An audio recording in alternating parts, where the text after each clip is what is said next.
జగన్ గారి కంటే చంద్రబాబు నాయుడు గారు ఎప్పుడూ 2 అడుగులు ముందే ఉంటారండి. జగన్ గారి కంటే చంద్రబాబు నాయుడు గారు ఎప్పుడూ 2 అడుగులు ముందే ఉంటారు. 2 ఆకులు ఎక్కువే చదివారంటాను నేనైతే గనక. ఎందుకంటే గనక అంటే చదువు స్టడీ పరంగా కాకపోయినా ఈ సామెత ఎలా చెప్తారో ఆ రకంగా. ఎందుకంటే మనం రీసెంట్గా జగన్మోహన్ రెడ్డి గారు మాట మాట్లాడారు. మొత్తం యావత్ రాష్ట్రం అంతా వింది, దేశమంతా వింది. ఏమిటంటే చేసినవి చెప్పుకోలేకపోయాం మేము. నేను ఎప్పుడో చెప్పాను ఈ మాట. జగన్ గారు అంటే నిన్న మొన్న చెప్పారు, కానీ చేసింది చెప్పుకోలేకపోయింది జగన్మోహన్ రెడ్డి గారి ప్రభుత్వం అని అయితే నేను ఎప్పుడో చెప్పా. ఫస్ట్ లైక్ చేయండి, అసలు విషయం ఏంటో తెలుసుకుందరు. కానీ లైక్ చేస్తే నాకు మోటివేషన్ ఉంటుంది, ఎక్కువ మందికి ఇన్ఫర్మేషన్ షేర్ అవుతుంది. అలాగే లైక్ చేయడం మీ బాధ్యత చెప్తాను నేను. కొత్తగా మన ఛానల్ ఎవరైనా చూస్తే పక్కాగా సబ్స్క్రైబ్ చేయండి. మీ అమూల్యమైన అభిప్రాయాన్ని కామెంట్ రూపంలో తెలియజేయండి. ఏంటి జగన్ గారి కంటే 2 అడుగులు ముందే ఉంటారా చంద్రబాబు నాయుడు గారు? ఎందుకంటే జరుగుతున్న పరిణామాలు, ఆ చూస్తున్న సంఘటనల ఆధారంగా నేను ఈ మాట చెప్తున్నా. ఎందుకంటే ఆల్రెడీ జగన్మోహన్ రెడ్డి గారు చెప్పారు కదా, ఏమంటే మేము ఏవైతే కార్యక్రమాలు చేశామో, మేము ఏవైతే కొన్ని సంస్కరణలు తీసుకొచ్చామో, పరిపాలన సంక్షేమ పథకాలు తీసుకొచ్చామో, చేసినవి కూడా చెప్పుకోలేకపోయాం అని జగన్మోహన్ రెడ్డి గారు అన్నారు. కాబట్టి ఇప్పుడు ప్రభుత్వం అలా కాదు, చేసినవి చెప్పుకోవడం కాదు, చేయనివి కూడా చెప్పేసుకోవడం అసలు మన మామూలు విషయం కాదు. ఇంకది ఇది ఇంకా 1 స్టెప్ ముందుకేసినట్టారు అని అడిగితే. చేయనివి చేసినవి అన్నీ చెప్పుకోవడం వాళ్ళ వంతేనేమో అని అనిపించింది నాకు. ఎందుకంటే ఎక్కడైనా ఏ రాష్ట్రంలో అయినా, దేశంలో ఎంటైర్ దేశంలో ఎప్పుడైనా స్వాతంత్రం వచ్చిన కాడి నుంచి ఎప్పటి వరకు పింఛన్లు పంచిపెట్టడం, ఒక రాష్ట్ర ముఖ్యమంత్రి పింఛన్లు పంచిపెట్టడం మీరు ఎక్కడైనా చూసారా? పింఛన్లు పంచిపెట్టిన ఒక కార్యక్రమం ఎక్కడైనా చూసారా? ఆ ఫోటోలు, ఆ వీడియోలు ఎక్కడైనా చూసారా? చూడరు. అది చంద్రబాబు నాయుడు గారి వల్లే అవుతుంది. 2 అడుగులు ఎప్పుడైనా ముందుంటాడు కొన్ని విషయాల్లో. కాబట్టి మనం చేసిన పనులు పక్కన పెట్టి ఎదుటోడు తప్పులు చెప్పడం, ప్రభుత్వంలోకి వచ్చారో లేదో, అధికారంలోకి వచ్చిందో లేదో కూటమి ఫస్ట్ చేసిన పని చెప్పమంటారా?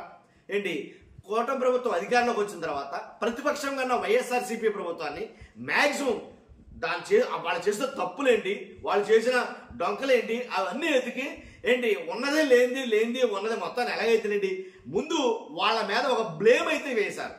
వాళ్ళని ఎలా అంటే అన్ని రకాలుగా ఎలా తొక్కాలో మ్యాక్సిమం 5 ఏళ్ల పాటు మాట్లాడకుండా కేసులతోటి ఇరకాటంలో పెట్టారు. పక్కన ఎమ్మెల్యేలు మొదలుకొని మంత్రుల వరకు అందరి మీద కేసులు బుక్ చేసి వాళ్ళందరినీ ఒక ఏంటి తొక్కేయడానికి అయితే కనుక ఒక ప్లాన్ చేశారు. నిజంగా అది ఒక స్ట్రాటజీ అని చెప్తాను నేను రాజకీయంలో. కాబట్టి ఆ స్కీములు కావచ్చు, స్కాములు కావచ్చు, చేసినా కానీ చేయకపోయినా కానీ ఏంటి మొత్తం అందరినీ వరుస పెట్టారనమాట. వాళ్ళంతా నిజంగా వాస్తవంగా అయితే కోట్ల చుట్టూ తిరుగుతూ సరిపోతుంది. వాళ్ళకి ప్రజాక్షేత్రంలో ఉంటాక కూడా లేకుండా కోట్ల చుట్టూ తిరుగుతూ సరిపోతుంది వైఎస్ఆర్సీపీ ఎమ్మెల్యేలు, మంత్రులు కానీ. కాబట్టి ఇంకోటి ఏంటంటే చంద్రబాబు నాయుడు గారు చేసే విధానం 10 రూపాయలు పని చేస్తే 10,000 రూపాయలు పబ్లిసిటీ చేస్తారు.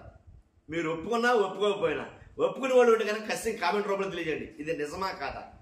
10 రూపాయలు పని చేస్తే 10,000 రూపాయలు పబ్లిసిటీ చేస్తారు, దాంట్లో ఎలాంటి డౌట్ లేదు. కానీ అసలు చేసిందే చెప్పుకోలేకపోయిన వాళ్ళు వీళ్ళు మాత్రం 10 రూపాయలు పని చేస్తే 10,000 రూపాయలు పబ్లిసిటీ చేస్తారు. ఏంటి ఏదైనా ఒక కార్యక్రమం చేలో మడత మంచాలు వేసుకున్న కార్యక్రమం ఏ రాష్ట్ర ముఖ్యమంత్రి అయినా చేశాడా? ఏ రాష్ట్ర ముఖ్యమంత్రి అయినా చేలో మడత మంచాలు వేసుకునే కార్యక్రమం ఇలాంటి ఒక కార్యక్రమం కాదు. ఏంటి ఒక లబ్ధిదారుడి ఇంటికి వెళ్ళి ఏదో ఒకసారి అని అనుకోవచ్చు, ప్రతి నెలలో అస్తమానం ఎవరో ఒక లబ్ధిదారుడి దగ్గరికి వెళ్తాం. ఆ లబ్ధిదారుడి దగ్గరికి వెళ్ళి అక్కడి నుంచి హైప్ క్రియేట్ చేసుకోవడం ఎక్కడైనా జరిగిందా? ఇక్కడే జరుగుతుంది అటండి, దాంట్లో ఎలాంటి డౌట్ లేదనమాట. కాబట్టి అందుకే నేను ఏంటంటే మీడియాని మేనేజ్ చేయడం ఏ రాష్ట్ర ముఖ్యమంత్రి వల్ల కాదు. ఎంటైర్ భారతదేశంలో ఒక చంద్రబాబు నాయుడు గారు మాత్రమే ఆ పని చేయగలరు. దీంట్లో ఎలాంటి సందేహం లేదు, నిర్మమాటంగా చెప్తాను నేను. మీడియాని మేనేజ్ చేయడంలో చంద్రబాబు నాయుడు గారు మించిన వాళ్ళు లేరు, అది రాలేదు వైఎస్ఆర్సీపీ కానీ మిగిలిన వాళ్ళకి కానీ. ఎందుకు చెప్తానంటే మీడియాని మేనేజ్ చేస్తే మ్యాక్సిమం గవర్నమెంట్ మొత్తం ఫామ్ చేయొచ్చు వాస్తవంగా అయితే కనుక. ఎందుకని మీడియా అనేది ఎలా మారుస్తుందంటే, ఇప్పుడు జగన్మోహన్ రెడ్డి గారు కొన్ని కార్యక్రమాలు చేశాడు. పొగాకు రైతులను పరిశీలించాడు, తర్వాత మామిడికాయల రైతులను పరిశీలించాడు, అదే తర్వాత మిర్చి ఆటికి వెళ్ళాడు. వీళ్ళందరికీ గిట్టుబాటు ధర లేదని వాళ్ళ దగ్గరికి వెళ్ళి వాళ్ళకి మద్దతు తెలిపాడు. కాబట్టి పొగాకు రైతుల దగ్గరికి వెళ్ళినప్పుడు ఆ పొగాకు బేరన్ల బేళ్లు తొక్కేశారు. ఇదో ప్రాపకండ. అంటే అక్కడ జరిగిన మంచిని చూపించట్లా, చెడుని హైలైట్ చేశారు. తర్వాత మామిడికాయల రైతులు పరామర్శించడానికి వెళ్ళాడు, అక్కడ వాళ్ళకి మద్దతు ధర తెలియజేయడానికి వెళ్ళాడు, గిట్టుబాటు ధర. కాబట్టి అక్కడ జరిగిన మంచిని చూపించరా, ట్రాక్టర్లతోటి మామిడికాయలు ఎత్తుపోసినటువంటి ఆ సంఘటన చూపించి దాన్ని ప్రాపకండగా క్రియేట్ చేసి అక్కడ చూపించిన మంచి, అక్కడ జరిగిన మంచిని తొక్కేసి చెడుని హైలైట్ చేశారు. అర్థమైందిగా. తర్వాత మిర్చి యార్డులకు వెళ్ళి మిర్చి రైతుల ధరల్ని గుంటూరు వెళ్ళి వాళ్ళ ఆ రైతుల్ని కలవడానికి వెళ్ళినప్పుడు ఆ యార్డులోకి వెళ్ళినప్పుడు అక్కడ కూడా అంతే మంచిని తొక్కేశారు, చెడుని హైలైట్ చేశారు. ఎవరైతే ఒక తన పార్టీలో ఉండే ఒక కార్యకర్త చనిపోయాడో, ఒక నాయకుడు చనిపోయాడో, ఒక ఎంపీటీసీ చనిపోయాడో పలకరించడానికి వెళ్తే ఆ సంఘటనలో పోలీస్ సెక్యూరిటీ లేక ఎవరో లేక తన కారు కింద పడ్డాడో లేదో తెలియదు, అదేమైందో తెలియదు, కానీ అది ఎంత దారుణంగా వైరల్ అయింది అంటే జగన్మోహన్ రెడ్డి బయటికి వెళ్ళాలంటే చాలా విధ్వంసాలు జరుగుతాయి అని ఎలా క్రియేట్ చేశారు. కాబట్టి అందుగురించే మీడియాని మేనేజ్ చేయటం రావాలి.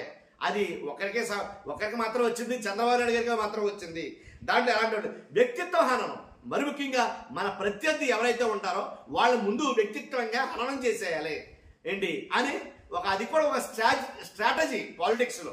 వ్యక్తిత్వ హననం చేయడం, వ్యక్తిత్వ హననం అంటే జగన్మోహన్ రెడ్డి గారిని చేసినంత ఇంకెవరు చేయలేదేమో నన్ను అడిగితే కనుక.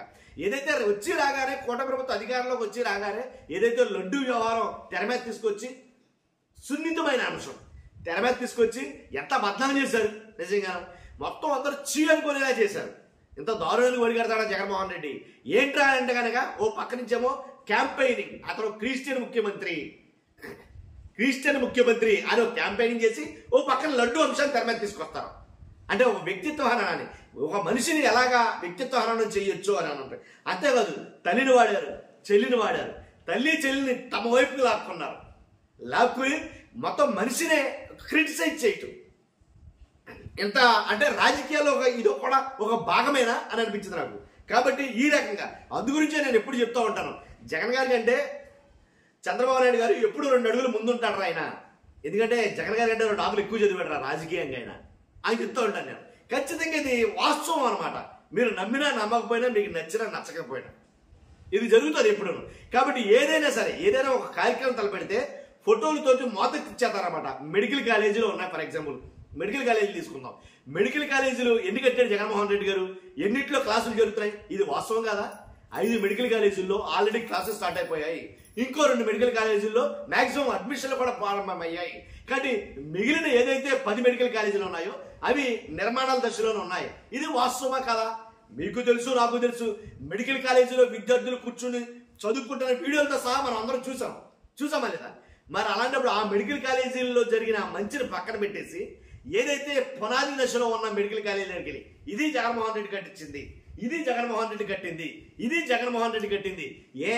పునాది దశలో ఉన్న మెడికల్ కాలేజీలో చూపించకపోతే కంప్లీట్ అయ్యి విద్యార్థులు చదువుకున్న ఆ మెడికల్ కాలేజీ చూపించచ్చు కదా. ఏదైతే పులివెందుల్లో మెడికల్ కాలేజీ మొత్తం ఫస్ట్ క్లాస్లో జరుగుతుందో, ఏలూరులో జరుగుతుందో, ఇలాంటి మెడికల్ కాలేజీలన్నీ బాగున్న మెడికల్ కాలేజీలని చూపించచ్చుగా. నిర్మాణ దశలో ఉన్న మెడికల్ కాలేజీ చూపించగా చిత్రంగా ప్రాపకండా మనం వాడుకుండదుగా. అది ఒక రకమైనటువంటి స్ట్రాటజీ ఇది.